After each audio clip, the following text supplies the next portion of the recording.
Now, Defence Minister Angie Motshekga has defended her heavily criticised 57 billion rand budget vote, with more than 60% of the budget going to salaries. Opposition parties and experts have slammed the budget, warning the further weakening of the SANDF.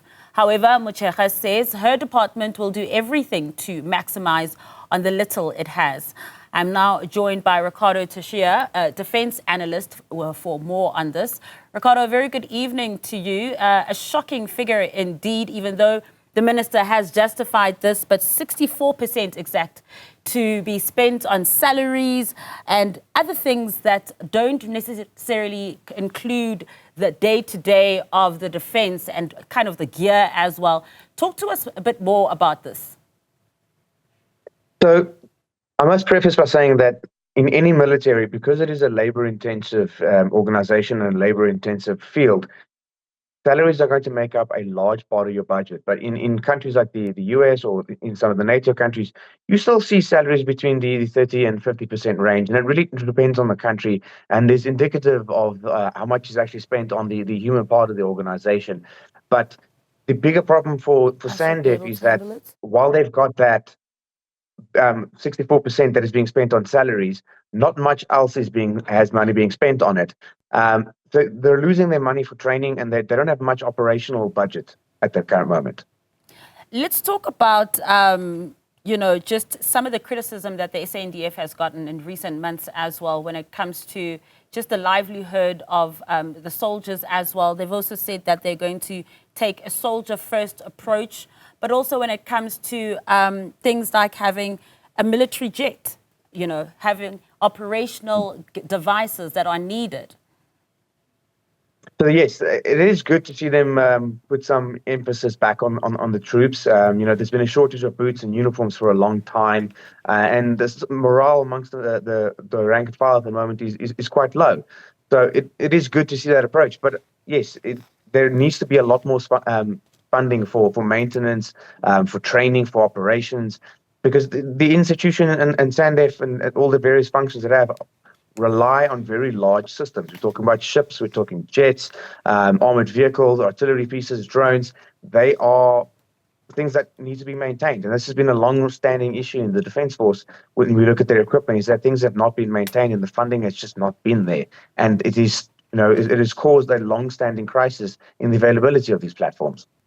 Speaking of maintenance as well, allocated in this budget is 300 million rand that will go to maintenance and emergency repairs, but also in terms of technology, 200 million rand allocated for procurement of vehicles, technology, and also for technology for border safeguarding. And that is something that has been quite topical as well when we're talking about our borders as well. So that comes from a funding injection that happened, I think, the previous financial year, early 2023 to 2024, and there was a tender out for armored vehicles. So this is funding that's been around for a while and has been earmarked to be spent. But this is, we're talking cents on the rand here in terms of what they should be spending. That 300 million, just to give you a bit of a ballpark, the EFF in their document put the figure there for maintaining the frigates and for their midlife upgrade for the 4 ships. Now, I'm not sure if it's a 100% accurate number, but it's well within the ballpark. And that number is 10 billion. We're talking between 2 and 2.2 billion per ship to do the midlife upgrades. So 300 million in that regard is very little. And staying with the EFF as well and its criticism of this, they had said that this budget prioritizes international debt repayments over the dignity of the troops themselves, even though we're hearing that they are going back to a soldier-first approach. Yes, again, there are so many issues with the funding that. So currently, at the current moment, the only thing they really can afford to do is to pay their salaries and to keep a couple things going. And is that really going to be a soldier-first approach when you have troops that won't have equipment to use? I mean, you've got several thousand troops that are attached to artillery, aviation, and in the Navy and the ships. Is it a soldier-first approach when their systems and the job they're meant to do is unable to be carried out because they don't have the systems they were trained on anymore? And just before I let you go as well, we're obviously seeing the increase of wars as well as time goes by. South Africa doesn't seemingly face a direct threat of war and that is imminent, but what are the dangers of having troops without equipment? Well, yes, we're not seeing any immediate threats, but threats have a habit of materializing a lot faster than you can prepare for them. And, as the age-old saying I like to quote always goes, you don't go to war with the army you want, you go to war with the army you had. And it's your insurance policy. And if you haven't spent that money building up the force, building up the capability and the shed full of equipment that you're going to need to reach into, when you need it and it's not there, you can't just make it appear. This is something that requires a commitment and long-term thinking, and is ultimately essential to our national security and our national survival. Now, I know you're a military specialist, but while I have you as well, and we're talking about, national security, of course, hot of the topics has been the General Mkhwanazi's revelations about just how much interference there is in the SAPS.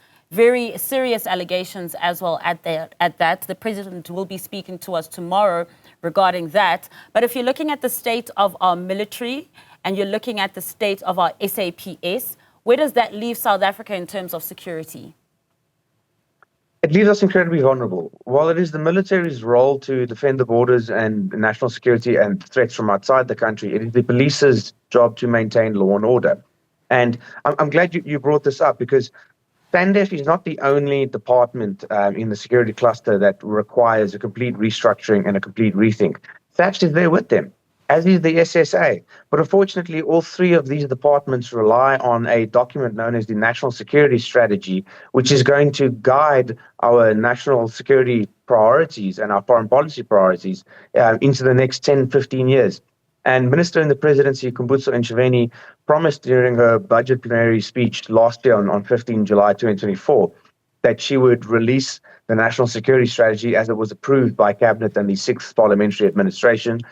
She promised to release it in September 2024, and it is yet to be released. I know the DA has inquired about it. Rise Mzansi mentioned it in the budget debate for defense earlier this week. This is an essential document that is going to guide both our policing, our national security, our defense, and our intelligence priorities, and it is seemingly missing. So while we've got all these problems with police and defense, and we're looking towards the future, we need to paint that road, and the government doesn't seem to want to put that document out. Concerning indeed. Ricardo, thank you so much for your time this evening. That, of course, was a defense specialist, Ricardo Teixeira.